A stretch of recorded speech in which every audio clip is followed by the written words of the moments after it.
Students अज calculus का lecture number 12th करन जा रहे हैं। लिमिट एंड कंटिन्यूटी चैप्टर चलता पाया। इंपोर्टेंट क्वेश्चनस करा रहे हैं।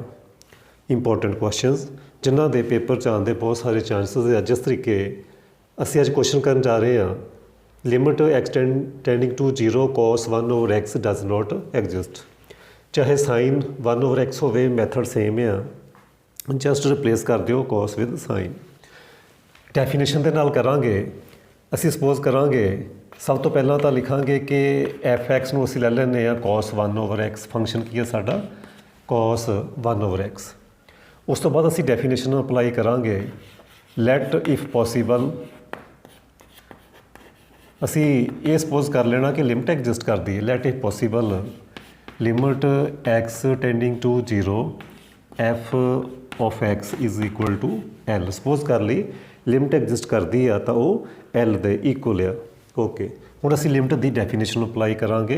Take epsilon greater than 0 however small there exist delta depending on epsilon such that की है definition modulus of f x minus L less than epsilon for all x belongs to.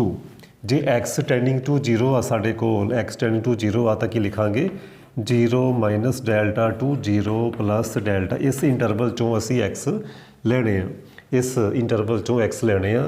जिवें कि तुहानूं पता ही आ definition च असी इस तरीके लिखते हैं, इस तरीके x minus 0 mod lace than delta. उन्होंने जो तुसी ओपन करोगे तो यही चीज़ बननी 0 minus delta comma 0 plus delta interval की फॉर्म च।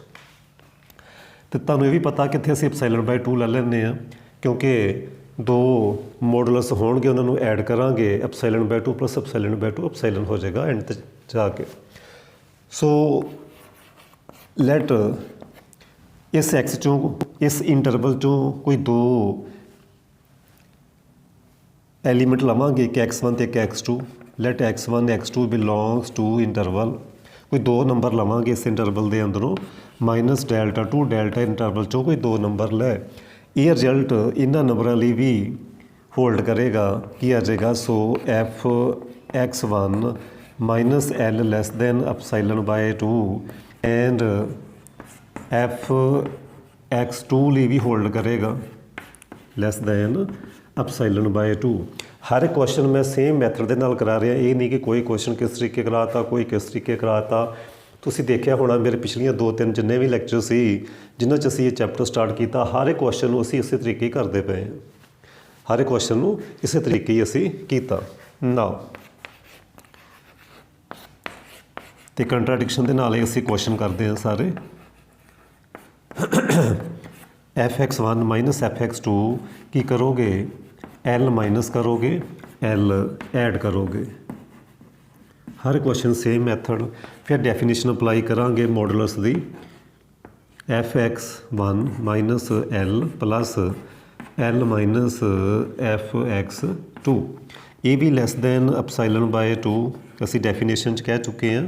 ये भी एप्साइलन बाय 2 तो घट है, तो जे तुसीं इन्हां नूं ऐड करदे आ तो एप्साइलन ही आ जाता। सो ये डिफरेंस की आ गया लैस दैन एप्साइलन।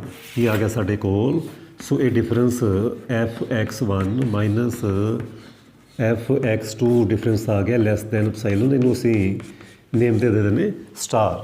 ਇਹਦਾ ਅਸੀਂ नेम दे दिता स्टार। Equation number star. हुण क्वेश्चन साडे कोल की है, फंक्शन की है साडे कोल, वो ध्यान नाल देखो cos 1 over x। So take तुसी x1 इस तरीके लोगे 0 प्लस 2n पाई। x2 तुसी इस तरीके चूज़ करोगे पाई ओवर 2 प्लस 2n पाई। हुण इत्थे तुसी पाई बाय 2 भी लै सकते हैं, पाई बाय 3 लै लो, चाहे पाई बाय 6 लै लो, चाहे पाई बाय 4 लै लो, कोई भी एंगल लै सकते हैं। 0 तो डिफरेंट लैना। इत्थे भी जे तुसी चाहो तो 0 ना लैके तुसी कोई होर पाई बाय 4 पाई बाय 3 कुछ भी लै सकते हैं। कहने का मीनिंग सेम नहीं लैने। ओके, हुण तुसी एफ एक्स 1 कैलकुलेट करोगे। एफ एक्स 1 की वैल्यू कितनी आएगी? ये रहा साडा फंक्शन ਜਿੱਥੇ ਐਕਸ ਆ ਉੱਥੇ ਤੁਸੀਂ x1 ਦੀ ਵੈਲਿਊ ਪੁੱਟ ਕਰ ਦੋਗੇ। ਕੀ ਆ ਜਾਏਗੀ ਉਹ ਵੈਲਿਊ? ਕੋਸ ਰੈਸੀਪ੍ਰੋਕਲ ਕਰਕੇ ਆਏਗੀ, ਉਹ 0 + 2n ਪਾਈ ਹੋ ਜਾਏਗਾ। तो आंसर आ जाएगा 1। आंसर आ जाएगा 1। f(x2) cos 2n पाई जो मर्जी तुसी छड्ड सकते हैं, तो बाकी की रह जाएगा cos 0, तो cos 0 हो जाएगा 1। इस तरीके हुण जे तुसी x2 पुट करोगे तो वो आ जाएगा cos π/2 + 2n पाई। 2n पाई जो मर्जी तुसी छड्ड सकते, क्योंकि ਤੁਸੀਂ ਇਹ ਦੇਖਿਆ ਹੋਣਾ, ਜੇ ਸਾਡੇ ਕੋਲ ਇਹ ਦੇਖੋ ਇੱਥੇ ਆ ਕੇ 2π, ਇੱਥੇ 2π ਹੋ ਜਾਂਦਾ। ਜੇ n ਨੂੰ 1 ਲਓਗੇ, ਜੇ ਅਸੀਂ ਇੱਥੋਂ ਸਟਾਰਟ ਹੋਏ ਹਾਂ ਤਾਂ ਇੱਥੇ ਹੀ ਖਤਮ ਹੋ ਰਹੇ ਹਾਂ 2π 360। ਜੇ ਤੁਸੀਂ n ਨੂੰ 2 ਲੈਂਦੇ ਆ 4π, ਤਾਂ ਫਿਰ ਤੁਸੀਂ 2 ਚੱਕਰ ਲਾਓਗੇ, ਫਿਰ ਉੱਥੇ ਪਹੁੰਚ ਜਾਣਾ ਅਸੀਂ। ਠੀਕ ਆ, n ਨੂੰ 3 ਲਓਗੇ 6π, ਫਿਰ ਅਸੀਂ 3 ਰਾਊਂਡ ਲਾ ਕੇ ਫਿਰ ਉੱਥੇ ਪਹੁੰਚ ਰਹੇ ਹਾਂ। ਕਹਿਣ ਦਾ ਮੀਨਿੰਗ ਇਹ ਹੋਇਆ ਕਿ ਅਸੀਂ 2n ਪਾਈ ਨੂੰ ਜੇ ਛੱਡ ਦਈਏ ਕੋਈ ਲੋਸ ਨਹੀਂ ਸਾਨੂੰ ਛੱਡ ਸਕਦੇ ਅਸੀਂ ਇਹਨੂੰ। ਇਹ cos 0 ਹੋ ਗਿਆ, ਇੱਥੇ cos π/2, cos π/2 ਦੇ ਇਕੁਅਲ ਆਉਣਾ, ਅਤੇ cos 90 ਹੋ ਗਿਆ 0। cos 90 ਹੋ ਗਿਆ ਸਾਡੇ ਕੋਲ 0। ਹਾਂਜੀ, ਇਹਨੂੰ ਅਸੀਂ ਪੁੱਟ ਕਰ ਦਾਂਗੇ, ਪੁੱਟ ਇਨ ਇਕੁਏਸ਼ਨ ਨੰਬਰ स्टार 'ਚ ਪੁੱਟ ਕਰੋ। 1 - 0 less than epsilon, 1 less than epsilon, which is not possible because epsilon is very small quantity tending to 0। so 1 छोटा नहीं हो सकता epsilon तो, so not possible, so our supposition wrong, so limit x tending to 0 f(x) does not exist। ਜੇ question sign ਵਾਲਾ ਆਉਂਦਾ ਤਾਂ just ਕੋਸ ਨੂੰ ਸਾਈਨ ਦੇ ਨਾਲ ਰਿਪਲੇਸ ਕਰ ਦਿਓ, ਬਾਕੀ ਸਾਰਾ ਕੁਐਸਚਨ ਸੇਮ। ਉਮੀਦ ਕਰਦਾ ਕਿ ਤੁਹਾਨੂੰ ਸਮਝ ਆ ਰਹੀ ਹੋਏਗੀ। ਹੁਣ ਅਸੀਂ ਨੈਕਸਟ ਇਹ ਕੁਐਸਚਨ ਕਰਾਂਗੇ, use definition show that. Prove ਇਹ ਕਰਨਾ ਫਸਟ ਪਾਰਟ 'ਚ ਕਿ ਇਹ x × sin 1/x ਜੋ ਫੰਕਸ਼ਨ ਹੈ ਉਹਦੀ limit as x tending to 0 ਆ, ਤਾਂ ਉਹਦਾ ਆਂਸਰ 0 ਆਏਗਾ। ਇਹਦਾ ਵੀ 0 ਆਏਗਾ ਜਦੋਂ x ਸਕੁਅਰ ਹੋਏਗਾ। 2 ਕੁਐਸਚਨ ਹੋ ਰਿਹਾ, ਉਹ ਤੁਸੀਂ ਆਪਣੇ ਆਪ ਕਰੋ, ਜਿਹਦੇ ਵਿੱਚ ਸਾਈਨ ਦੀ ਥਾਂ 'ਤੇ ਕੋਸ ਆਉਂਦਾ ਦੋਵਾਂ ਕੁਐਸਚਨਾਂ ਦੇ ਅੰਦਰ ਹੀ। ਉਹ ਤੁਸੀਂ ਆਪਣੇ ਆਪ ਕਰੋਗੇ, ਜਸਟ ਰਿਪਲੇਸ ਕਰੋਗੇ ਤੁਸੀਂ ਸਾਈਨ ਅਤੇ ਕੋਸ ਨੂੰ। ਹਾਂਜੀ, ਸੋਲੂਸ਼ਨ। ਹਾਂਜੀ, ਸਭ ਤੋਂ ਪਹਿਲਾਂ ਦੇਖੋ ਸਾਡੇ ਕੋਲ ਫੰਕਸ਼ਨ ਕੀ ਹੈ। ਫੰਕਸ਼ਨ ਹੈ ਸਾਡੇ ਕੋਲ, ਫਸਟ ਪਾਰਟ ਲੱਗੇ ਕਰਨ ਆਪਾਂ ਪਹਿਲਾਂ, x × sin 1/x। ਇਹ ਸਾਡੇ ਕੋਲ ਫੰਕਸ਼ਨ ਹੈ। ਅਸੀਂ ਡੈਫੀਨੇਸ਼ਨ ਦੇ ਨਾਲ ਕਰਾਂਗੇ, 2 ਤਰੀਕੇ ਨਾਲ ਕਰਾਂਗੇ। ਡੈਫੀਨੇਸ਼ਨ ਤੋਂ ਬਿਨਾਂ ਵੀ ਕਰ ਸਕਦੇ ਹਾਂ। ਜੇ ਉਹਨਾਂ ਡੈਫੀਨੇਸ਼ਨ ਨਾ ਕਰਨ ਨੂੰ ਕਿਹਾ ਤਾਂ ਡੈਫੀਨੇਸ਼ਨ ਅਪਲਾਈ ਕਰਾਂਗੇ, ਅਦਰਵਾਈਜ਼ ਅਸੀਂ ਡਾਇਰੈਕਟ ਵੀ ਕਰ ਸਕਦੇ ਹਾਂ ਜੇ ਡੈਫੀਨੇਸ਼ਨ ਲਗਾਉਣ ਨੂੰ ਨਹੀਂ ਕਿਹਾ। ਡੈਫੀਨੇਸ਼ਨ ਅਪਲਾਈ ਕਰੀਏ। ਡੈਫੀਨੇਸ਼ਨ ਕੀ ਆ? ਟੇਕ epsilon greater than 0 however small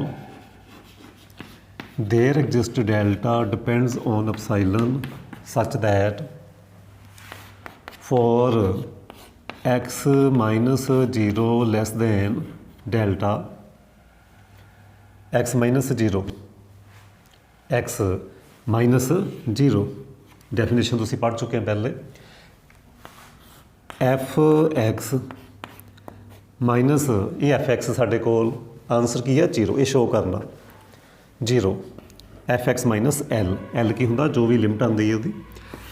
हाँ जी, एफ एक्स की वैल्यू पुट करोगे, एफ एक्स की वैल्यू पुट करोगे कितनी वैल्यू साढ़े कोल X into sine 1/x minus 0 which is further is equal to modulus of X modulus of sine 1/x, क्योंकि रिजल्ट है साढ़े कोल modulus of A B is equal to modulus of A into modulus of b. So less than is equal to modulus of x into 1 because sine 1/x दी जो numerical value आ less than is equal to 1 है, ये तुसी जानते हो। सो ये क्या आ गया साढ़े कोल less than is equal to modulus of X. हुण modulus of X less than delta, so ये आ गया less than delta from this step. मैं फिर रिपीट करा, F x minus zero F x की value X into sine 1/x limit zero साढ़े कोल so modulus of x into modulus of sine 1/x and sine 1/x modulus less than is equal to 1 so modulus of X less than delta. हुण इत्थे चाहिदा की है साडे कोल F x minus zero less than epsilon आना चाहिए। सो मैं की करूँगा इस क्वेश्चन के अंदर टेक डेल्टे नूं मैं एप्साइलन जे चूज़ करा तो मेरे कोल एप्साइलन आ जाएगा। सो की होया हुण मेरे कोल F x minus zero less than epsilon आ गया। मैं की कीता मैं इत्थे की कीता डेल्टा नूं एप्साइलन चूज़ कर लिया। चलो इत्थे भावें ना लिखो। So f x minus zero की हो गया less than epsilon for x minus zero less than जे x minus zero less than delta लैने आ तो फिर एफ एक्स माइनस जीरो आंदा लैस दैन एप्साइलन। इहदा मीनिंग की है विच इंपलाइज डेफिनेशन के according x tending to zero x tending to zero x tending to zero F x की लिमिट की आती जीरो। सो यही असी शो करना सी ये लिमिट इत्थों सानू लिमिट मिलनी ये लिमिट का आंसर आ गया जीरो। हुण ये वाला पार्ट करांगे जिहदे विच एक्स स्केयर आंदा वो किस तरीके असी डेफिनेशन अप्लाई करनी। हुण वो क्वेश्चन देखिए उम्मीद करदा कि तुसीं इहनूं उतार लिया होएगा। इसे क्वेश्चन च मैं कर देना सैकेंड पार्ट इत्थे एक्स स्केयर आ डेफिनेशन अप्लाई करोगे सेम टू सेम डेफिनेशन इत्थे एक्स स्केयर आ जाएगा इत्थे एक्स स्केयर आ जाएगा साडे कोल इस तरीके इत्थे एक्स स्केयर आ जाएगा। ओके जे इत्थे एक्स स्केयर आ गया modulus of X less than delta तो इत्थे आ जाएगा डेल्टा स्केयर। फिर की करना पेगा सानू डेल्टा कितना लेना पेगा अंडर रूट एप्साइलन।